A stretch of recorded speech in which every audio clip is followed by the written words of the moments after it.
জয় রামকৃষ্ণ বন্ধুরা, শুভ দুপুর, good afternoon friends. দেখো একটা মাছের মাথারে 2 টুকরা করছি আর 2-3 পিস মাছ রয়েছে। একটা বাজা হরিয়া ছেলেরে দিমু আর মশলাটা হইতুন্ডারে মশলা হয়েছে 2টা পেঁয়াজ, 2টা টমেটো, 4-5টা কাঁচামরিচ আর মরিচের গুঁড়া, ধনিয়ার গুঁড়া, হলদির গুঁড়া, জিরার গুঁড়া। এটি সবরে একখানো পেস্ট করে দিছি।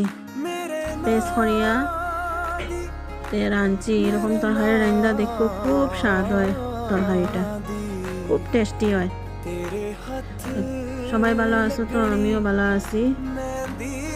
সব সুস্থ থাকো। ওয়েদার তো বৃষ্টি রয়েছে 2 সপ্তাহ থেকে, বৃষ্টি অন্ধকার করছে 2 সপ্তাহ। এরপরে বৃষ্টিও শুরু হয়েছে, বুদ্ধ পূর্ণিমার থেকে বৃষ্টি শুরু হয়েছে।